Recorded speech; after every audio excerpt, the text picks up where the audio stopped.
कोई गरीब मुस्लिम को कोई वक्फ के नाम पर कोई लाभ नहीं मिला है। संविधान के तरफ आधार पर उसको ठीक करेंगे। हड़पने के प्लान से जो बिल लेकर के आई है माननीय उच्चतम न्यायालय, उस पर जो है वो रोक लगाएंगे। सुप्रीम कोर्ट ने बहुत सख्त टिप्पणी की है वक्फ कानून को लेके। उससे केंद्र सरकार को ये समझ जाना चाहिए कि उन्होंने एक गैर संवैधानिक बिल संसद के अंदर पास किया है। बाद इस बात की उम्मीद एक बार फिर से जागी है कि इंशाअल्लाह इस सिलसिले में हम लोगों को इंसाफ मिलेगा। देखिए, सुप्रीम कोर्ट ने लगभग वही सवाल उठाए हैं जो हमने जेपीसी में कांग्रेस ने उठाए थे।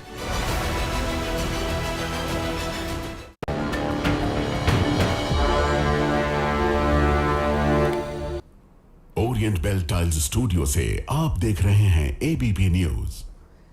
नमस्कार, एबीपी न्यूज पर हाजिर हूं मैं रुमाना इसार खान। वक्फ कानून जब से संसद में पेश हुआ तब से लगातार इसको लेकर बड़ा विवाद चलता रहा। कानून बन चुका है, नोटिफिकेशन केंद्र सरकार की तरफ से जारी कर दिया गया है और विरोध के नाम पर इस कानून को लेकर पश्चिम बंगाल में तो हिंसा तक भड़की है। कई परिवार पलायन को मजबूर हो गए हैं। सुप्रीम कोर्ट में फिलहाल वक्फ कानून के खिलाफ 150 से ज्यादा याचिकाएं। देश की सबसे बड़ी अदालत में इस पर सुनवाई कल से शुरू हुई है, आज भी सुनवाई जारी रहेगी। वक्फ कानून पर सुप्रीम कोर्ट में आज दोपहर 2 बजे से फिर सुनवाई शुरू होगी। मतलब करीब 1 घंटे का इंतजार बाकी है और 1 घंटे के बाद सुप्रीम कोर्ट में एक बार फिर वक्फ कानून को लेकर सुनवाई शुरू होगी। केंद्र सरकार आज सुप्रीम कोर्ट में दलील देगी। वक्फ कानून का समर्थन करने वाले भी अपनी दलीलें आज अदालत के सामने रखेंगे।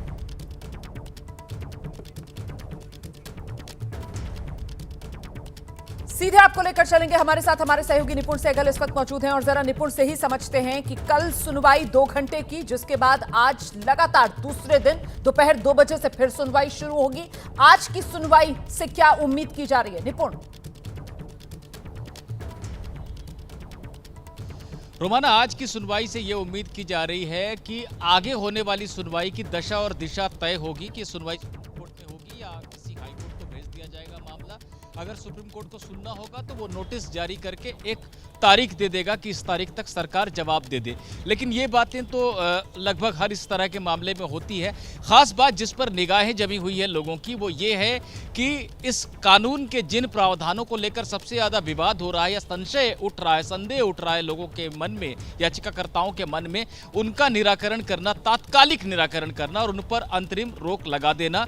जैसे कि सरकारी जमीन का अगर विवाद हो तो कलेक्टर ही फैसला ले और तब तक वो संपत्ति वक्फ नहीं मानी जाएगी। वक्फ बोर्ड में गैर मुस्लिमों की एंट्री और जो वक्फ प्रॉपर्टीज अभी तक हैं उनको डीनोटिफाई करना, ये सारी बातों पर रोक लगाने का संकेत सुप्रीम कोर्ट ने दिया है।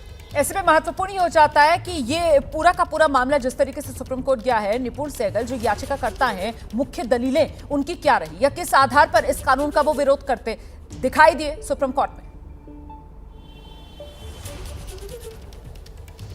देखिए, करीब जो है 1.25 घंटे तक याचिकाकर्ता पक्ष की तरफ से बहुत सारे वरिष्ठ वकीलों ने कल अपनी बातें रखी और उन्होंने जो मुख्य बातें उठाई उनका सबसे बड़ा सार तो यह है कि यह कानून भेदभाव कर रहा है मुसलमानों के साथ। मुसलमानों का ट्रस्ट है वक्फ, एक चैरिटेबल ट्रस्ट है, चैरिटेबल संस्था है वो, वहाँ पर गैर मुस्लिमों को एंट्री दी जा रही है, सरकार का दखल बढ़ाया जा रहा है, कलेक्टर तय करेगा सरकारी ज़मीन से जुड़ा कोई विवाद है तो उसमें। ऐसी बहुत सारी बातें उन्होंने कही। मुस्लिम उत्तराधिकार के नियमों में भी कुछ दखल दिया गया है, ये बात कही गई। और सबसे बड़ी बात ये कही गई कि जो धार्मिक स्वतंत्रता का अधिकार संविधान देता है, जो एक मौलिक अधिकार है, उसका हनन हो रहा है सरकारी दखल के जरिए। तो इस तरह की मुख्य बातें कही गई हैं। लेकिन जो तात्कालिक जो एक चिंता जताई गई, अभिषेक मनु सिंह भी पेश हुए थे एक याचिकाकर्ता की तरफ से। उन्होंने कहा कि ऑल केरल जमीयतुल उलेमा की तरफ से पेश हुए थे सिंघवी। उन्होंने कहा कि 8 लाख वक्फ संपत्तियां हैं, उसमें से 4 लाख तो शायद यूं ही चली जाएंगी क्योंकि वो रजिस्टर्ड नहीं है, उनका कोई डीड नहीं है, वो वक्फ बाय यूजर थी। कोर्ट ने इस बात को कहीं ना कहीं नोटिस किया है कि एक बहुत बड़ी संख्या में संपत्तियों को डीनोटिफाई किया जा सकता है, तो कोर्ट इस बारे में सोच रहा है।